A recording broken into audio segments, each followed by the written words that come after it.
This is part 5 of the Craftsman Emerson Gen 2 drill press rebuild.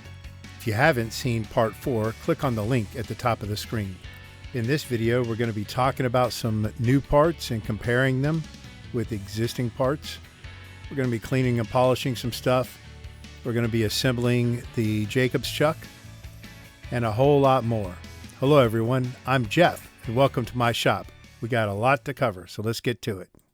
Okay, so at the end of part 4, I was sanding the switch plate, and here I'm just applying some double-sided tape to the back side of it, and I'm going to adhere it to my workbench. And then we're going to use the orbital sander with a 320 grit pad on it, and then we're going to wet sand it, going 400, 600, 800, and 1000 grit. This is my redneck method of not having sandpaper for the disc sander in these grits, so bear with me here. Electrical tape, wet sandpaper, and a sponge adapter. But it works, so there you go. And so you've seen me sand and polish stuff before, no big deal. Use the Mother's Mag and aluminum polish.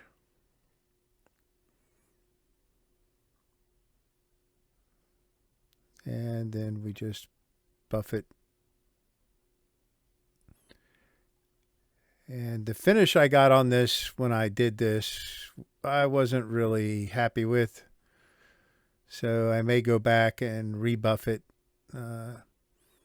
between now and the next video, but it still looks, decent. It just doesn't look like chrome. But nothing magical here, except for the mag and aluminum polish, which is magical in its own. So I said I had a solution for the table, and this is it, a different table.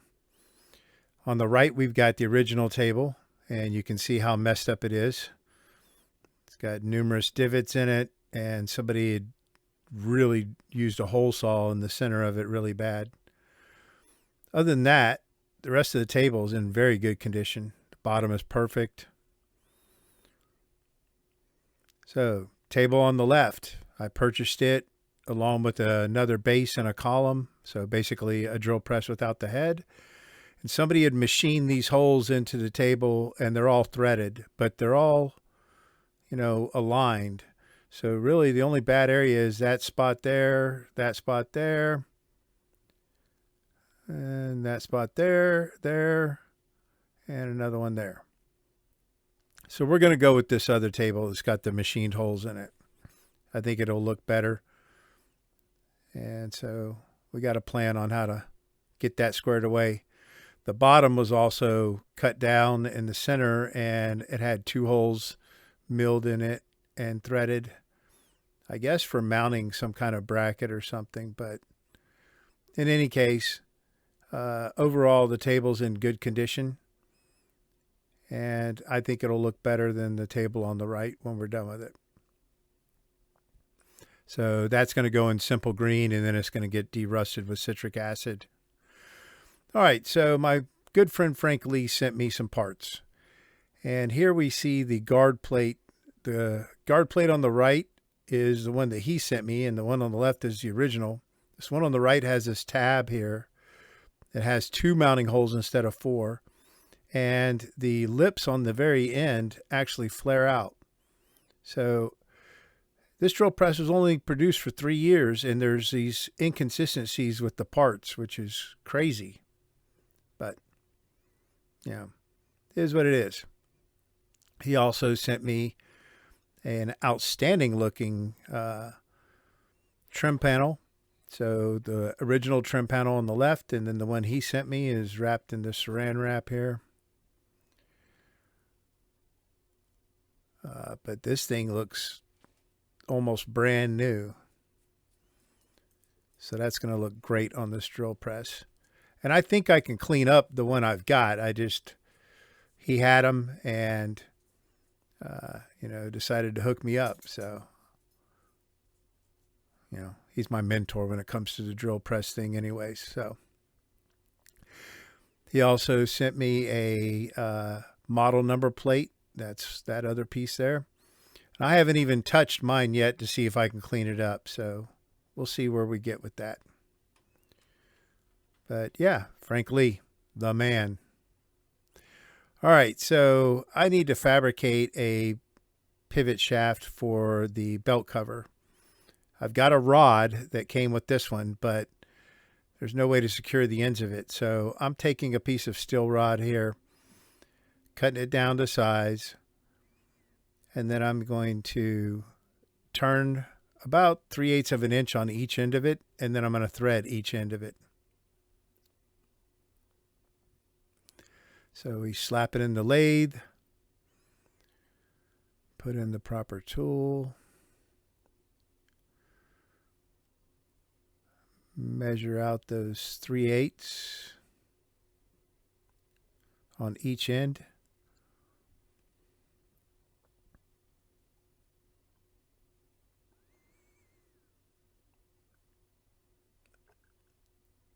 And then we just machine it down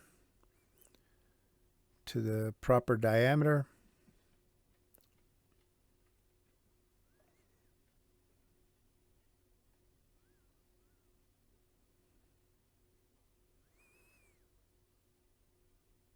Put a little oil on it.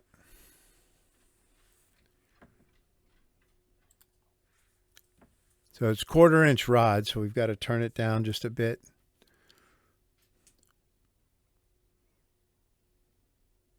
And we're going to be threading it for 1/4 by 20 thread.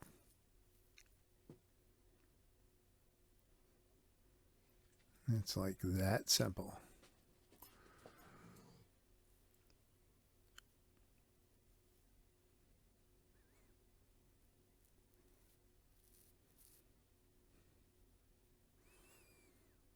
Measure it. So we're good to hook. So we'll bring everything back.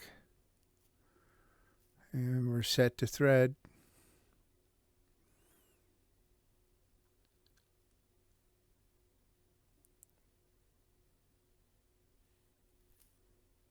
And then we just thread it.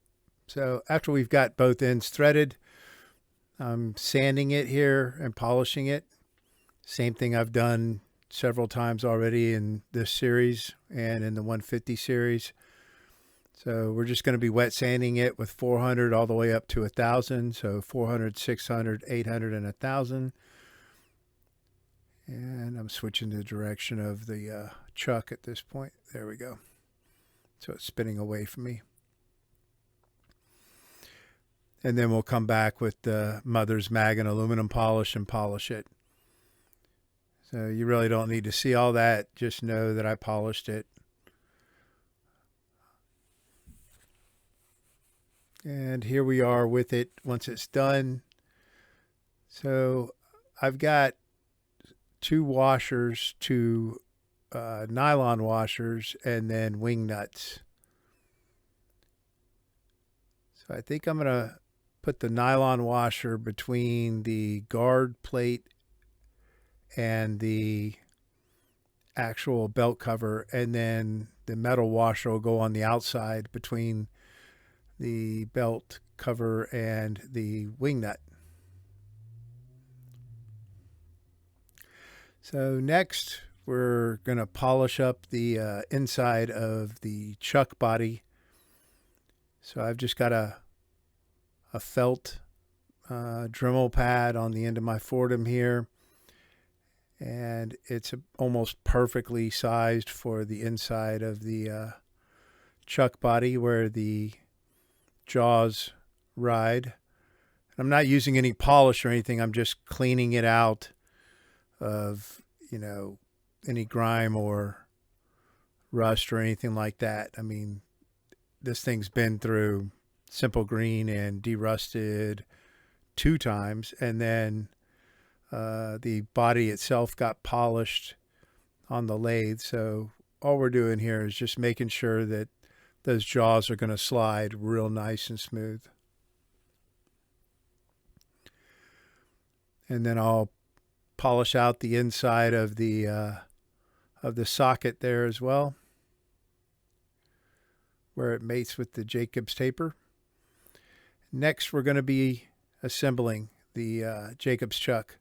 So I go into more detail in the 150 rebuild series, but I've already laid out the jaws in order of where they go. Now those jaws are not numbered. The chuck is numbered. At each opening on the chuck, there is a Roman numeral 1, 2, or 3. And the grease I'm using is an NLGI number 2 grease. This is Mystic. It's a high temp grease, but it's got moly in it. We don't need a high temp grease, but the moly is what we want. So this works great for chucks. And once I've rebuilt a chuck, I've never had to tear them apart again and re-grease them or anything like that. So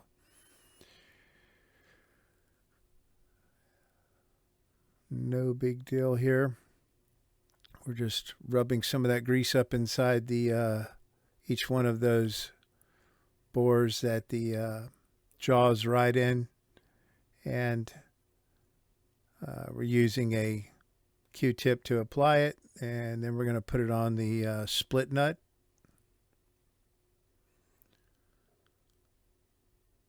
On the inside of that split nut.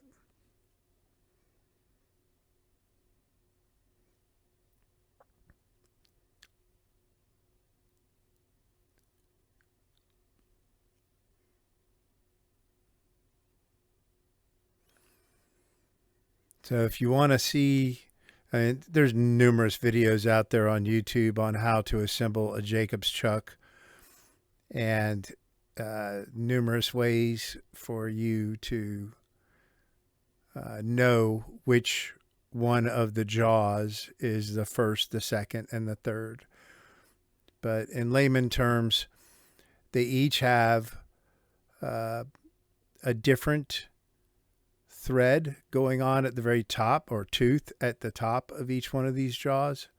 So you can tell which one's 1, 2, and 3 just by looking at those. And of course, I'm going to be difficult and assemble this with 1 and then 3, and then come back and do number 2 last. But I've found that pushing the jaws all the way into the chuck body and then putting the split nut on is the best way to ensure that they're aligned.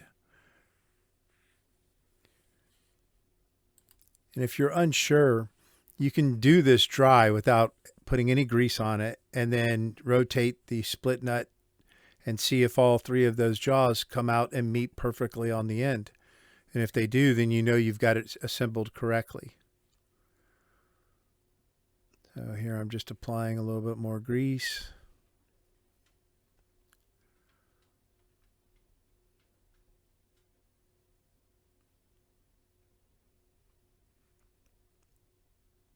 But it's not a difficult thing to do. I mean, it's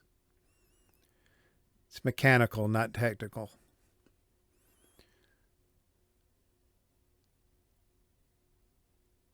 So here I'm just going to rotate it a little bit until I make sure that all those teeth engage with the jaws.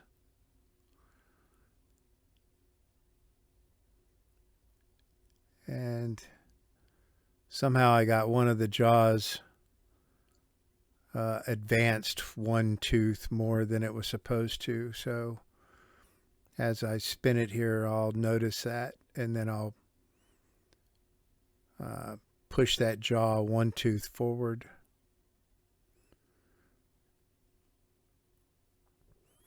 But as the jaws start to meet as they come out of the chuck, you'll see if they're not going to end up being aligned.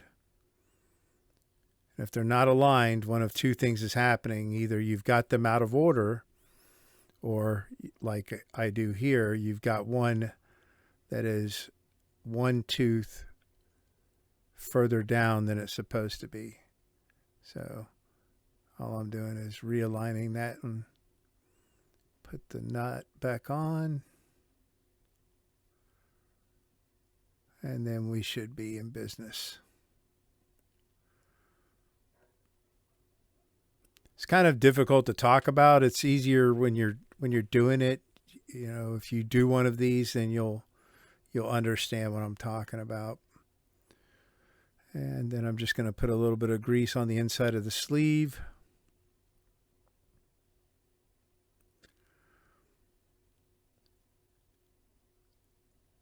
And then we'll slide the sleeve over the body to capture the split nut so it won't come off of there. And then we'll head over to the vise.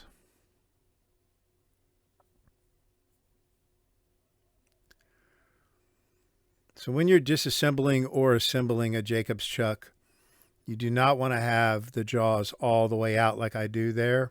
You want to have them just partially out like I do now. About a 1/4 of an inch is good.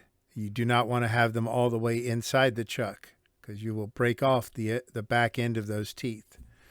But here I'm just using a sleeve to push the sleeve on there, but I can't go all the way because I've got those teeth or the jaws protruding on the front end, so I need a longer sleeve. And so this longer one takes me a second to get it lined up because it's not square to the teeth on the sleeve of the chuck.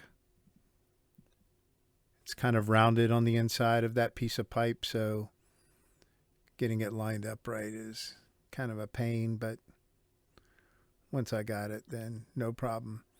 And so that gap right there that you can see, that's all we're going to do is we're going to close that gap so that the sleeve goes back almost level with that back ring. So it's going to go over that back ring and then it's going to stop right there. And that is an assembled Jacob's chuck. And we'll just test it to make sure it spins all the way down and then all the way back out.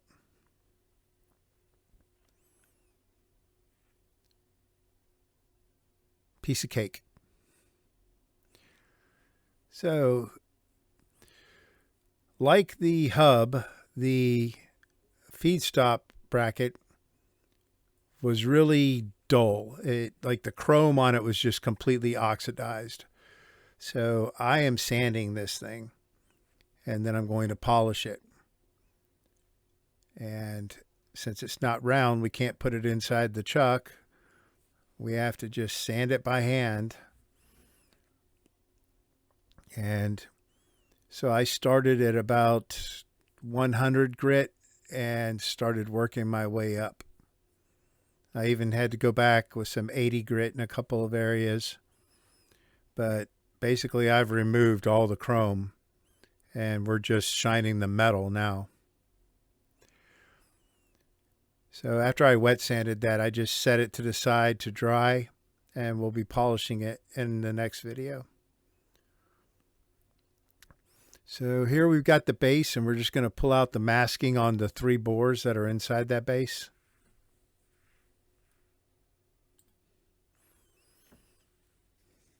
Break out the X-Acto knife.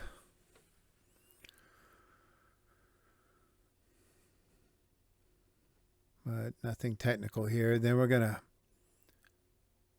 apply a little bit of super lube to each one of those bores.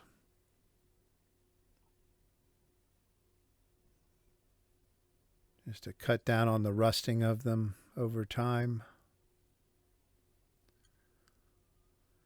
I pretty much put some sort of lubricant, whether it's super lube or a penetrating oil, on pretty much all metal to metal contact where it's bare metal. And then we've got the square head set screw. We're going to go ahead and get that started. So we're just putting a little bit of super lube on it. And then we'll get it started in the base.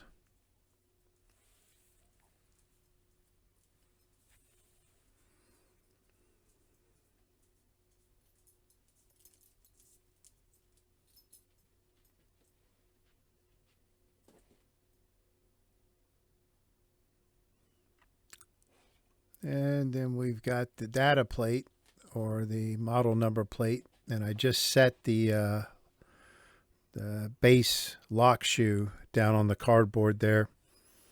We're going to be applying super lube to it before we install it because they always rust. So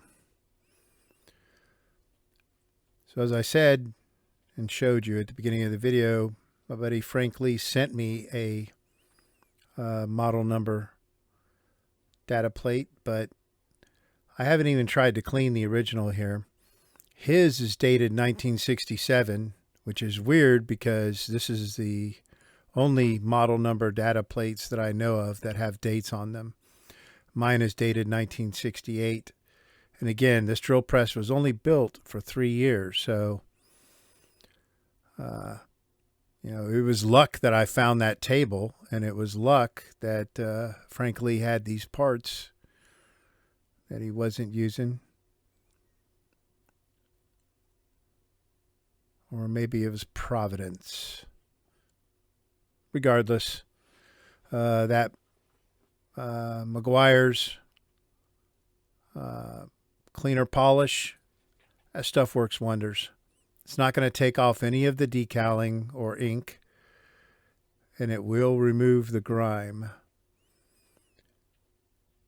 So I rub it on here for a good bit, and then I apply another coat and let it sit for about 15 minutes and then come back and buff it off. And very pleased with how that plate turns out. So these are panel screws, and if you're going to do this, they make different sizes. These are size number 4, and they're 1/4 inch, and you can get them from McMaster-Carr.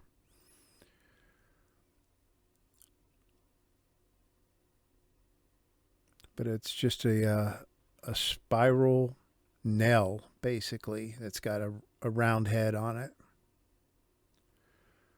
So here's wiping off that last amount of cleaner polish on there. And I'll hold the data plate up to the camera here in a second, and you'll see that it looks almost new. So I didn't even have to use the one that Frank Lee sent me. And then I got a third one with the base that I bought that had the table. So yeah, I've got a good pick of the litter. I haven't looked at the date on the third one. I'm wondering if it's a 69. I'd have all 3 years covered. So, but yeah, looks real damn good.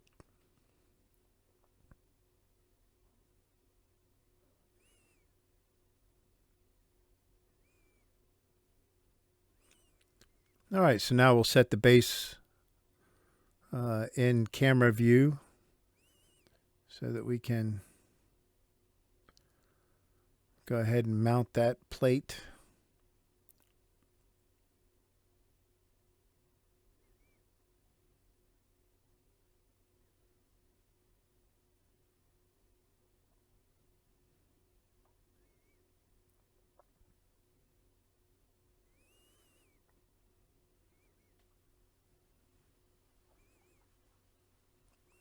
Got a brass punch, just in case I miss. It won't mess everything up, hopefully.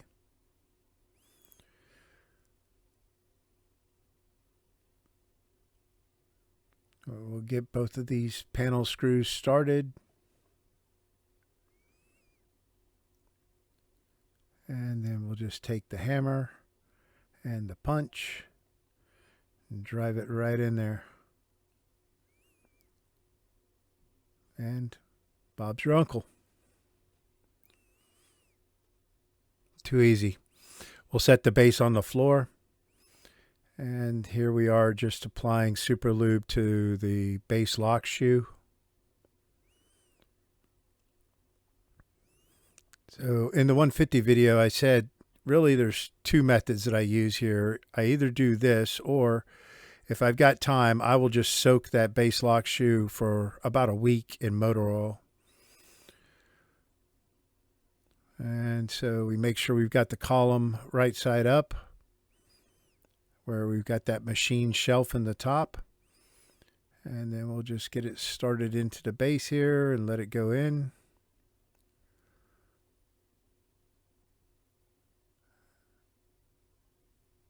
I don't know why I had such a hard time getting it in there, but once I got it lined up right, it went in just fine. And then I'm going to lift the column up about 1/8 of an inch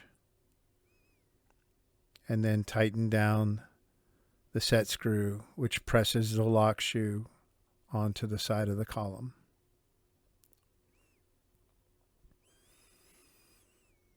That way the column is not touching the ground. It's sitting level with that bore, the bottom bore. So here I've mounted the table on my 150 floor standing model. And I'm going to use a stepped bit to mill out the center hole. And what I do is I mill it all the way down. It's a 1-inch hole by default, and I mill it out to 1 1/8 inches to get rid of that one area that's, I guess, to the right as you're looking at it. It's towards the column right now.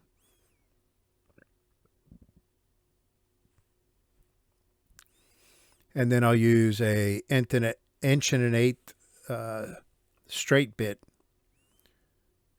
to just bore all the way through. So the last thing I think we do in this video is we are removing the masking from a lot of the parts that were painted. Nothing too crazy here, just pulling all the masking off and trying not to mess any of the parts up.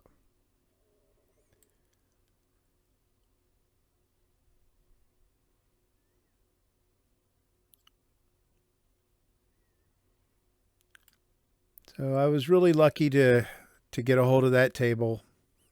I've seen a couple of these Gen 2s go for sale in my area, but all of them until I found this one were benchtop models. And all of them, the tables on them looked horrible. So, you know, I think this drill press is going to come out real nice when we're done with it. But yeah, that's going to kind of wrap the video up. If any of this was entertaining or you found it useful, please like and subscribe. I've got another video coming out probably in a week. I appreciate all the support, and I will see you next time.